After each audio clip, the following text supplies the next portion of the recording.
Salut, donc voilà, on est en direct de la Japan Expo. Alors c'est très difficile à la Japan Expo quand on est sur un stand de bouger ou autre. Donc là, je suis venu tôt le matin parce que je voulais vraiment vous parler de CFR Studio. Studio qui est cher à mon pote Arlok Toshiro. Et CFR Studio, c'est donc ces deux personnes qui, bon, on va commencer par les présentations, ce sera plus simple. Hein. Alors moi c'est Roméo, donc moi chez CFR Studio je suis sculpteur designer, design de boîtes, de packaging, voilà, c'est moi qui gère tout ça. Donc moi je suis Joël, je suis en fait le peintre de CFR Studio. Voilà, donc Roméo travaille sur la sculpture et moi ensuite je les mets en couleur. Et donc CFR Studio, vous êtes spécialisé dans des licences un peu vintage quand même? Ouais, alors vraiment vintage, pourquoi? Parce qu'en fait nous on est de la génération voilà 70-80, donc forcément c'est des licences qui nous parlent, voilà. Donc on a commencé par des licences Il était une fois, voilà, qui parlent un peu à tout le monde parce que c'est générationnel en même temps, mais voilà, et c'est surtout c'est français, donc on a voulu commencer par une licence française. Et l'idée c'était de faire des pièces justement qu'on ne trouvait pas dans le commerce, et tout ce qui était années 80, on en trouvait très peu à l'époque, et donc voilà, on est parti un peu là-dedans. Aujourd'hui c'est vrai qu'on en trouve un petit peu plus, les studios se sont mis aussi là-dedans, mais voilà, on avait envie d'avoir en fait dans nos collections des choses qu'on ne trouvait pas facilement, en tout cas en résine. On pouvait trouver du PVC mais pas toujours de la résine. Et voilà, donc on est parti effectivement sur Il était une fois l'espace. Il était une fois l'espace, Roméo vous en parlait tout à l'heure, en fait moi c'est vraiment une licence de cœur, parce que quand j'étais petit j'avais le petit jouet Poppy, le petit métro. Et c'est vrai qu'au début, tout le monde nous demandait pourquoi on n'avait pas fait Maestro en premier. On a commencé par Métro parce que c'était le personnage vraiment emblématique pour nous, ce petit robot rigolo. Et voilà, en fait, on est parti sur ça. Et on a enchaîné ensuite avec des licences comme Astro Boy. Donc ça, Astro Boy, c'est vraiment une licence, pareil, hein, qui reste voilà, nostalgique. Parce que c'est une licence aussi générationnelle qui a commencé dans les années 60 et voilà 80, 90 qui a été rediffusée. Donc et voilà, c'est Tezuka, maître du manga. Donc forcément. Adaptations aussi Netflix notamment. Exactement. Donc c'est vraiment une licence qui reste dans l'air du temps. C'est ça, c'est ça. Après effectivement Astro, on a pris la licence Denver le dernier dinosaure, parce que c'est vrai aussi qu'au départ ce qu'on voulait, qu'on n'a jamais montré encore, donc ça va être la première fois que vous allez le voir. Et en fait c'est une licence qu'on avait envie de faire parce qu'il n'y avait quasi rien eu sur ce personnage là. En fait il y a eu une résine il y a des années qui était plutôt simple, et on voulait vraiment rendre hommage aussi à ce personnage qui est quand même très coloré, très fun, voilà, assez années 80. Et voilà, donc là aujourd'hui on va pouvoir enfin montrer la statue. On a parlé de Denver qui est un peu un extraterrestre, mais on en a oublié un qui est juste là. Tout à fait. Alors en fait on l'avait gardé pour la fin aussi parce que celui-ci en fait c'est encore différent. Chez CFR Studio en fait nous on est des artistes, donc on va faire nos propres licences, donc les licences sous lesquelles on est en contrat avec les ayants droit. Donc effectivement Il était une fois, Astro ou Denver.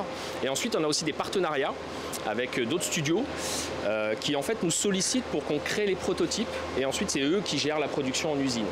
Donc à ce jour on a plusieurs contrats. On a par exemple effectivement on a la licence E.T., on travaille avec SD Toys. Donc SD Toys c'est un distributeur espagnol qui en fait prend des licences et les exploite sur différents produits. Donc ils vont faire par exemple, on a quelques produits à eux là sur le stand, des puzzles, ça peut être du porte-clés, ça peut être des petites figurines, donc il y a vraiment plein de choses différentes. Et c'est vrai qu'SD ne travaillait pas la résine, donc ils nous ont demandé si on pouvait faire quelque chose avec eux. Et nous on leur a développé voilà, ce personnage d'E.T. Et on a aussi donc une autre licence en partenariat, alors qu'on n'a pas ici parce que la pièce est en usine. C'est un animé japonais qui s'appelle Baki, qui est très connu, qui est diffusé sur Netflix. Et on travaille donc avec HES Collectibles, qui est un studio également de production de statues. Et donc on fait cette collaboration, on leur fait le prototype, et ensuite eux font la production. Et voilà, on va développer plein de personnages comme ça, et puis d'autres licences aussi qui arriveront par la suite. Eh bien, je me suis surtout fait kidnapper, je me suis surtout fait piquer mon micro, arrive à un moment, j'avais plus de micro. Faut pas nous donner. Non bah écoutez, merci bien pour cette présentation. Je pense que maintenant il va être temps de dévoiler Denver, même si lorsque vous verrez cette vidéo, il aura déjà été dévoilé. Hein. Allez-y, doucement. Hein.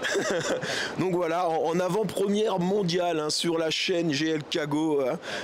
Denver, le dernier dinosaure par CFR Studio. Voilà, voilà. C'est... Alors, Denver, c'est une licence... Attendez, je vais venir vers vous. Denver, c'est vraiment une licence. Moi, j'ai 38 ans. Bientôt. C'est une licence qui parle vraiment à tout le monde. On se rappelle tous de Denver, le dernier dinosaure, son générique complètement emblématique. Qu'est-ce qui vous a donné envie de travailler sur Denver? Alors, comme je disais tout à l'heure, déjà le personnage est hyper fun. Et c'est un personnage qui est vraiment ancré dans les années 80. Je crois que s'il y a un personnage de dessin animé qui représente les années 80, c'est lui. Skateboard, fluo partout, enfin voilà, c'est vraiment le perso des années 80. C'est le Parker Lewis du... plein de couleurs. Et puis comme tu disais, le générique en fait il joue beaucoup parce que quand on parle de Denver, les gens tout de suite ils ont la musique en tête et ça a marqué en fait. Depuis tout à l'heure je le chante moi. Ouais. Et donc c'est quelque chose qu'on avait envie de représenter justement parce qu'il y a... Et puis aussi c'est vrai, on voulait faire quelque chose qui n'avait pas eu de statut résine vraiment sympa. Et aujourd'hui, il y a quand même beaucoup de dessins animés qui ont été représentés déjà. Donc voilà, tout ça a fait qu'on s'est dit il faut qu'on fasse Denver. Donc, alors c'est vrai qu'il est imposant par rapport quand on regarde les Kitty par exemple. Hop. Donc ça c'est une version non finalisée d'E.T. Ça c'est la version finalisée. Mais ouais, la différence, voilà, 44 cm. Donc ça fait son petit effet. Ça fait son effet, en même temps c'est ce que je dis, ça reste facilement exposable. C'est vrai qu'aujourd'hui on est dans une démesure au niveau de la résine, on ne sait plus quoi en foutre quand on les achète. Quand on les achète on est heureux, puis quand on les reçoit on pleure. Et là du coup cette résine, on va parler un peu technique, qu'est-ce qui a été difficile à mettre en œuvre sur cette résine, les points importants à réaliser? Alors les points importants, vraiment techniques, on va parler vraiment technique, c'est vraiment, on a parlé de la masse en fait, de Denver, c'est vrai qu'il est assez lourd, il est assez, voilà, donc c'était surtout d'essayer de le faire tenir. D'abord cette espèce on va dire de surélévation en fait, du personnage, voilà, comme si justement il était joyeux, il sautait, c'était rock, c'était voilà, c'était fun, voilà, et donc de faire tenir le personnage sans pour autant qu'on puisse justement voir qu'il tient par une tige ou voilà. Donc ça c'était un premier défi.